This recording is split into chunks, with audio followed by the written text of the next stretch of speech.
Radio صدائے حریت جموں و کشمیر سے خصوصی اپڈیٹ کے ساتھ حاضر ہیں۔ مقبوضہ کشمیر پر بھارت کے غاصبانہ قبضے کے خاتمے کی توانا اور مضبوط آواز ہمیشہ کے لیے خاموش ہو گئی۔ سید علی گیلانی نے گزشتہ رات 10 بجے آخری سانس لی۔ ان کی موت کی خبر پورے مقبوضہ کشمیر میں جنگل کی آگ کی طرح پھیل گئی۔ لوگ بالخصوص نوجوان گھروں سے باہر نکل آئے۔ مساجد کے لاؤڈ سپیکر سے لوگوں کو گھروں سے باہر نکلنے، بھارت کے خلاف اور آزادی کے حق میں نعرے بلند کیے گئے۔ بھارت کے زیر قبضہ جموں کشمیر میں جدوجہد آزادی کے علامت سینئر ترین بزرگ رہنما سید علی گیلانی کی مسلسل نظر بندی کے دوران وفات پر آزاد کشمیر اور پاکستان سمیت دنیا بھر میں سوگ کا سماں ہے۔ آج پاکستانی پرچم سرنگوں ہے اور سرکاری سطح پر یوم سوگ منایا جا رہا ہے۔ پاکستانی وزیر اعظم عمران خان نے ہر دل عزیز رہنما کی جرأت مندانہ جدوجہد کو سلام پیش کرتے ہوئے کہا ہے کہ سید علی گیلانی نے ساری زندگی ہی کشمیریوں کے حق خودارادیت کے لیے جدوجہد کی۔ سنگین بیماریوں میں مبتلا ہونے کے باوجود سخت ترین نظر بندی میں رکھنے پر مودی حکومت کو سید علی گیلانی کی موت کا براہ راست ذمہ دار قرار دیا جا رہا ہے۔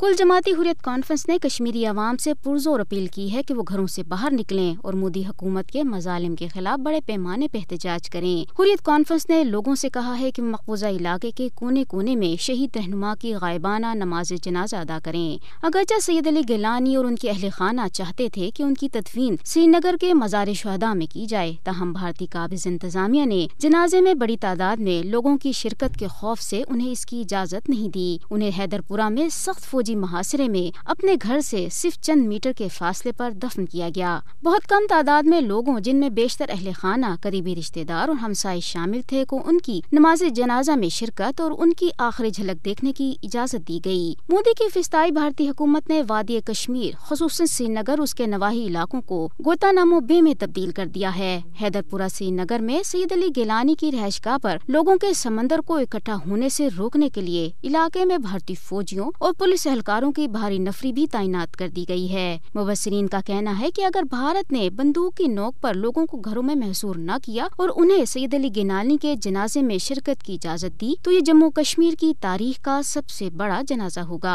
سید علی گیلانی 7 دہائیوں تک سیاست میں سرگرم رہے۔ وہ مقبوضہ کشمیر میں بھارتی قبضے سے تحریک آزادی کشمیر کے لیے انتھک جدوجہد کرتے رہے، جس کی پاداش میں انہیں کم از کم 20 برسوں تک بھارت اور مقبوضہ کشمیر کی جیلوں میں قید رکھا گیا، جس پر انہیں ضمیر کا قیدی بھی قرار دیا گیا۔ سید علی گیلانی دل کی گہرائیوں سے پاکستان کے ساتھ محبت رکھتے تھے۔ سید علی گیلانی اپنے مادر وطن کی آزادی کے لیے جدوجہد کرنے والے کشمیریوں کے دل و دماغ میں ہمیشہ زندہ رہیں گے اور بھارت سید علی گیلانی کے لیے کشمیریوں کی محبت کو کبھی مٹا نہیں سکے گا۔